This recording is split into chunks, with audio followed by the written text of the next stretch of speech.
देखो, जैसे-जैसे दुनिया आगे बढ़ रही है ना, वैसे-वैसे लोग रिलीजन से दूर और एथिज़्म की तरफ ज़्यादा झुकते जा रहे हैं। और इस चीज़ का असर आप पॉप कल्चर में भी बहुत ज़्यादा तेज़ी से देख सकते हैं। जिस चीज़ का सबसे प्राइम एग्ज़ाम्पल है मूवीज़। जहाँ पर हम बात करें तो हॉलीवुड ने इस चीज़ की शुरुआत काफ़ी पहले से कर दी थी, जहाँ पर वो अपने रिलीजन ख़ास करके जीसस को लेकर काफ़ी ज़्यादा सोफिस्टिकेटेड वे में उनकी बहुत सारी अच्छी-अच्छी मूवीज़ बनाया करते थे।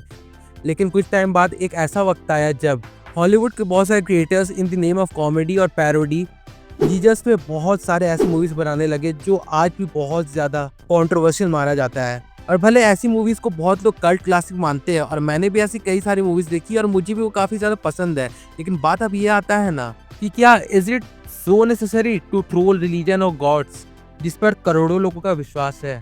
और ये चीज़ सिर्फ क्रिश्चियनिटी तक लिमिट नहीं है। बॉलीवुड में भी ऐसे कई सारे मूवीज़ बने हैं जहाँ पर कई सारे पार्टिकुलर रिलीजन्स को, स्पेशली हिंदुइज्म को, इन अ वेरी डिग्रेडेबल वे में दिखाया जाता है। जो हाँ, मैं मानता हूँ कि बहुत लोगों को एक्सपोज भी करता है जो रिलीजन के नाम पे अपना बिजनेस चला रहे हैं। और अगर इस पॉइंट ऑफ व्यू से देखो तो हाँ, ये बात बहुत सही लगती है कि ऐसी चीज़ें होनी चाहिए। ऐसी मूवी बननी चाहिए जो ऐसे लोगों को एक्सपोज करते हैं जो लोगों के सिंपैथी के विश्वास के साथ खेलते हैं। लेकिन दिक्कत तब आती है ना जब लोग किसी पार्टिकुलर पुजारी, किसी पार्टिकुलर प्रेस्ट, इन सब से उठकर सीधा उस रिलीजन के गॉड को टारगेट करने लगते हैं। भले इंटेंशन कोई भी हो, लेकिन इस चीज़ से जितने लोग अफेक्ट होते हैं ना, उनसे ये जो मूवीज़ की जो पर्सोना होती है ना, वो बहुत ही बुरी तरीके से उनके ओवरऑल थिंकिंग को अफेक्ट कर देती है।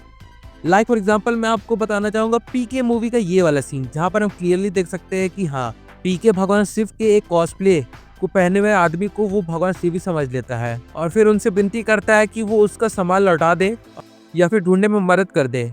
लेकिन भगवान शिव के कॉस्प्ले में वो जो बंदा रहता है वो इस चीज़ को देख के डर जाता है, उसे लगता है ये कोई पागल इंसान है और फिर वो वहाँ से भाग जाता है। और ये जो पूरा सीन है ना, इसे देखकर मैं लिटरली बताऊंगा उस वक्त तो कई लोग हंस रहे थे, लेकिन इस सीन के पीछे का अगर असली कारण जानना चाहो ना तो वो बहुत ही ज़्यादा हर्टफुल है। और देखो, मैं पहले ही बता देता हूँ कि इस वीडियो से कई लोग हर्ट होने वाले हैं। कई लोग मुझे भक्त, अंधभक्त ये भी टैग दे सकते हैं, बट जो चीज़ मैं बोलने वाला हूँ उस पर लोगों का थोड़ा सा ध्यान तो जाना ही चाहिए। और फिर चाहे वो किसी भी रिलीजन के रिगार्डिंग में हो। मैं यहाँ पर सिर्फ हिंदुइज्म को कंसिडर नहीं कर रहा हूँ, मैं सारे रिलीजन को कंसिडर करके ये बात बोल रहा हूँ। क्योंकि पीके इंडिया की एक ऐसी मूवी है जिसे बहुत सारे लोगों ने देखा था, खास करके बच्चों ने भी।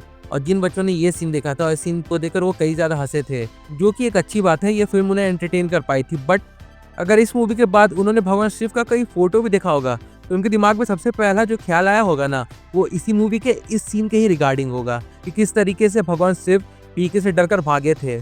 और इस चीज़ पर बहुत लोग ये बोलते हैं ना कि देखो यार, ये एक मूवी है और इस मूवी में जो कैरेक्टर दिखाया गया है ना, उसके पर्सपेक्टिव से सोच कर समझो तो आपको कोई भी चीज़ ऑफेंसिव नहीं लगेगा। तो चलो उस चीज़ को भी कंसिडर हम कर लेते हैं। लेकिन इस फिल्म का एक पार्टिकुलर डिलीटेड सीन है, इसे देखकर आप ये 100% कन्फर्म कर सकते हैं ना कि ये फिल्म किसी ना किसी वे में, भले वो बहुत ही छोटा हो, बट किसी ना किसी वे में रिलीजन को टारगेट कर रही थी, वो भी बहुत ही ज़्यादा ब्रूटली। क्योंकि आप देख लो, कोई कितना भी ज़्यादा किसी रिलीजन को हेट करता हो, लेकिन ऑन स्क्रीन जब पब्लिक के सामने उसे लाने की बात हो तो उसे बहुत ही ज़्यादा सोफिस्टिकेटेड वे में दिखाएगा जो ऑडियंस को कम से कम ऑफेंसिव लगे। लेकिन क्या इस सीन को देखकर आपको ऐसा लगता है कि मेकर्स ने इस चीज़ के बारे में सोचा होगा कि नहीं, हमें रिलीजन को इतनी भी ज़्यादा गलत तरीके से नहीं दिखाना चाहिए। इसमें क्लियरली देख सकते हैं कि पीके भगवान के पोस्टर के सामने हाथ जोड़कर उनसे विनती कर रहा है और फिर वो आगे ये कहता है कि आप कुछ मोशन तो दिखाइए, और उसके बाद कार हिलने लगती है, जो सीधा सीधा ये इम्प्लाई कर रहा है कि अंदर दो लोग सेक्स कर रहे हैं। तो यार अब मुझे कोई बता दे प्लीज, इस सीन को कोई ऑफेंसिव कैसे नहीं समझेगा जिसके अंदर थोड़ी सी भी लाइक अपने या किसी दूसरे के भी रिलीजन को लेकर थोड़ी सी भी सेंटिमेंट होगी ना, वो इस चीज से ऑफेंसिव जरूर से होगा। और मे भी हो सकता है कि ऐसे ही कारणों के चलते सेंसर बोर्ड ने इस सीन को हटाया था। इसलिए आपके टाइम पे जब कोई ऐसी बात बोलता है ना कि आज के टाइम पे तो एथिज्म ही सबसे बेस्ट है, तो देखो हाँ, वो आपका पॉइंट ऑफ व्यू है और आप बहुत सही भी हो। और मैं भी रिलीजन में बहुत ज़्यादा डूबा हुआ इंसान नहीं हूँ, लेकिन कुछ चीज़ें हैं जिसे लोगों के सामने उस तरीके से प्रेजेंट नहीं करना चाहिए जैसे आप सोचते हो। क्योंकि एज ए फिल्म मेकर आपको ये रिस्पॉन्सिबिलिटी समझनी चाहिए कि हाँ, कुछ चीज़ें ऐसी ज़रूर होती है जो बहुत सारे लोगों को हर्ट कर सकती है, वो भी इन अ वेरी बैड वे। और ऐसी चीज़ों की वजह से जो मूवी का ओवरऑल मैसेज होता है ना, वो भी लोगों तक नहीं पहुँच पाता है। जैसे अगर देखने जाओ तो पीके एक बहुत ही ज़्यादा खूबसूरत मूवी है। जिसमें बहुत सारे इश्यूज को उठाया गया है। लेकिन जब किसी ऐसी फिल्म में ऐसे बहुत सारे सीन्स का इन्वॉल्वमेंट होने लगता है ना, तो उस चीज़ का इफेक्ट मूवी के ओवरऑल प्रेमाइस पे भी पड़ता है। और फिर ऐसा भी नहीं है कि किसी भगवान को इंसल्ट करके या उन्हें डिग्रेड करके ही लोगों के सामने एक मैसेज को पोर्ट्रे किया जा सकता है, बिल्कुल भी नहीं। अगर पीके मूवी में इस सीन के जगह ऐसा कोई सीन होता जहाँ पर पीके एक ऐसे इंसान से मिलता है जो एक नाटक में भगवान शिव का रोल प्ले कर रहा है, और वो बहुत ही ज़्यादा ज्ञानी इंसान भी है, और वो अपने नज़रिए से पीके को समझाता है कि यहाँ पे चीज़ें किस तरीके से वर्क करती है और किस तरीके से लोग भगवान को मानते हैं, उन्हें समझते हैं, उन्हें अपना दोस्त भी मानते हैं, उनके साथ अपनी प्रॉब्लम शेयर करते हैं, और जिनका कोई नहीं होता वो भगवान को ही अपना सब कुछ मान लेते हैं। अगर ऐसे पर्सपेक्टिव के थ्रू अगर पीके को ये सारी बात समझाई जाती, तो आई एम डैम श्योर ये जो मैसेज था ना इस मूवी में, वो और भी बहुत ही खूबसूरत तरीके से लोगों के सामने निकल कर आता। और मैं ये नहीं कह रहा हूँ कि मूवी में सिर्फ ज्ञान ही रहना चाहिए, ऑब्वियसली मूवी एंटरटेनिंग भी होनी चाहिए। जहाँ पर मैं एक चीज़ को ज़रूर हाईलाइट करना चाहूँगा कि पीके जब इस दुनिया में आता है और वो अलग अलग रिलीजन को देखकर कंफ्यूज हो जाता है कि कौन से भगवान को क्या चढ़ावा चढ़ाना चाहिए, कौन से रिलीजन में कौन से तरीके के कपड़े पहनने चाहिए, कौन से ओकेजन में किस तरीके की वस्तु धारणा करनी चाहिए, इन सब चीज़ों को देखकर वो बहुत ज़्यादा कंफ्यूज होता है। और इस चीज़ को स्क्रीन प्ले और डायरेक्शन की मदद से बहुत ही ज़्यादा अच्छे तरीके से दिखाया गया है, जिससे मैं बिल्कुल भी डिसएग्री नहीं कर सकता। लेकिन अगर आप देखो तो धीरे धीरे ये मूवी ऑडियंस के पेशेंस को टेस्ट करने लगती है कि आखिर वो कितने दूर तक ऑडियंस को बिना हर्ट किए अपने मैसेज को लाइक ऑडियंस के सामने पोर्ट्रे कर सकते हैं। लेकिन इसी चीज़ के चलते, मतलब पेशेंस चेक करने के ही चलते, वो इतनी दूर तक निकल आए जहाँ पर से मैक्सिमम ऑडियंस का मन इन सारे सीन्स को देखकर ही उखड़ गया।